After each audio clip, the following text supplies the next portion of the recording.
शनिदेव हुए मार्गी।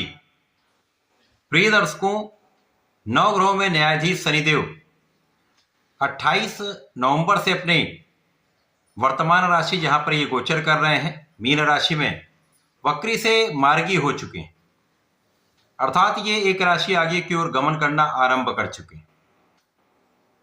क्योंकि शनिदेव एकमात्र ऐसे ग्रह हैं जिनका अधिकतम राशियों पर प्रत्यक्ष प्रभाव होता है, अन्य राशियों पर इनका गोचर तथा दशा का प्रभाव प्राप्त होता है। इस प्रकार से अधिकतम राशियों पर शनि का प्रभाव निश्चित रूप से प्राप्त होता है। वर्तमान समय में मीन राशि में इनका गोचर चल रहा है, जिसके कारण कुंभ, मीन और मेष राशि पर 7.5 का प्रभाव है। इसी प्रकार से सिंह और धनु राशि पर शनि की ढैया का प्रभाव चल रहा है।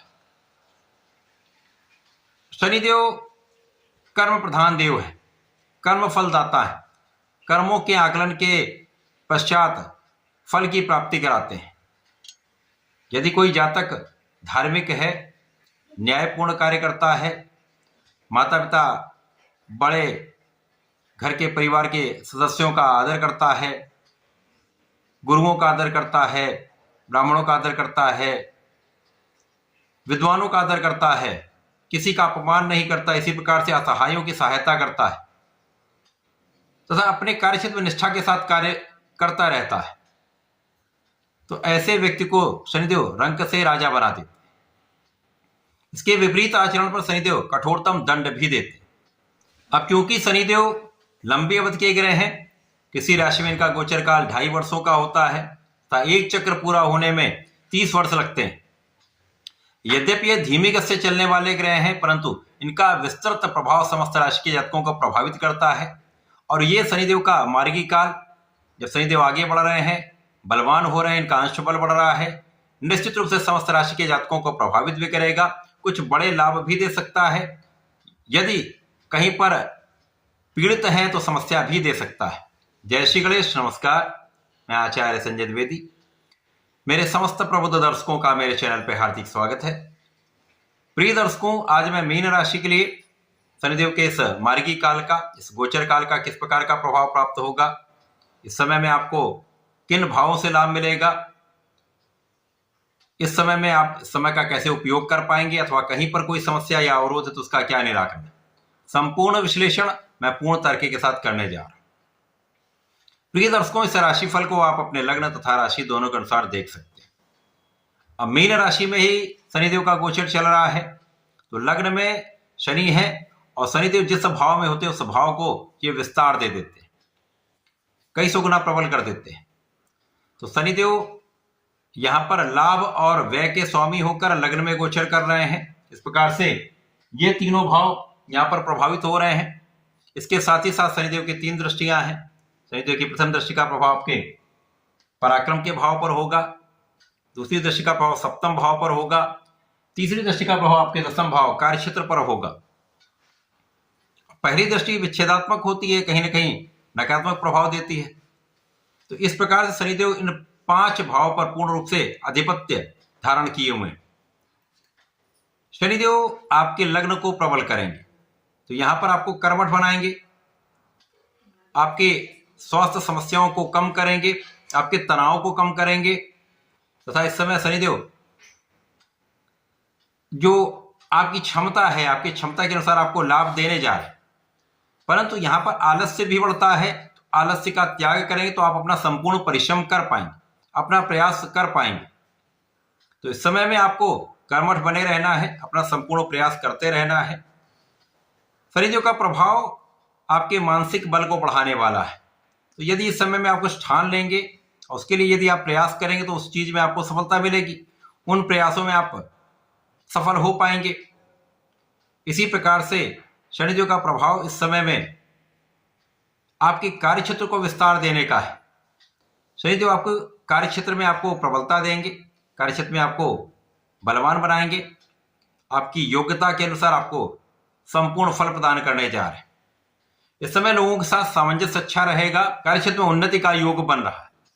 कार्यक्षेत्र में चाहे वो आपका व्यापारिक क्षेत्र हो, चाहे वो आपका प्रोफेशन हो या नौकरी का भाव, समस्त क्षेत्रों में एक अच्छा लाभ आपको प्राप्त होता दिख रहा है।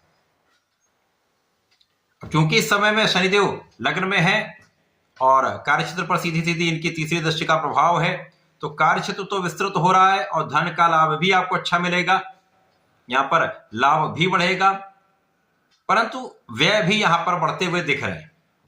अनावश्यक यात्राएं हो सकती हैं, अनावश्यक कार्यों में आपका कुछ धन व्यय हो सकता है, तो यहां पर आय और व्यय का संतुलन बनाना होगा। यद्यपि इस समय धन का आगमन अच्छी मात्रा में होगा तो ये बैलेंस हो जाएगा। केवल अनावश्यक कार्यों व्यय से बचें, अनावश्यक यात्राओं से बचें, तो आपका स्वास्थ्य भी ठीक रहेगा और आपका धन भी अनावश्यक व्यय नहीं होगा। इस समय में कुछ धन आपकी स्वास्थ्य समस्याओं में भी व्यय हो सकता है। इसी प्रकार से शनिदेव का प्रभाव आपके भाई बहनों के बीच में एक मतभेद की स्थिति करता है, कुछ समय के लिए दूरी करता है या मानसिक दूरियां हो सकती हैं, तो यहां पर सामंजस्य बनाकर आपको चलना चाहिए।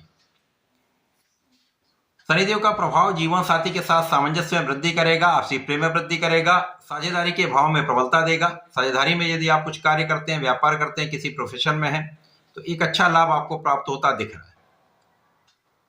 लेकिन इस समय में आपको अपने व्यापारिक क्षेत्र में या साझेदारी के भाव में भी पूर्ण रूप से लगे रहना होगा, न्यायोचित कार्य करना होगा तथा संपूर्ण प्रयास करते रहना होगा, तो लाभ की मात्रा निरंतर बढ़ती रहेगी।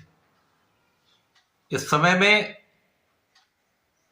कार्यक्षेत्र में विशेष रूप से जो लोग नौकरी में हैं, नौकरी में अच्छे अवसर आपको मिल सकते हैं।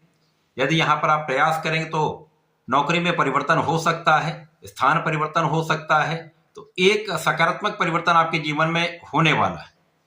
शनिदेव का ये मार्गी काल, क्योंकि आपके ऊपर शनिदेव की 7.5 द्वितीय चरण चल रहा है, तो यहां पर आपको अपने स्वास्थ्य का ध्यान रखना चाहिए, अपने परिश्रम पर ध्यान देना चाहिए, सही दिशा में प्रयास करना चाहिए, तो लाभ के अवसर मिलेंगे और लाभ भी अच्छा मिलेगा तथा आपके सफलता के मार्ग प्रशस्त होंगे।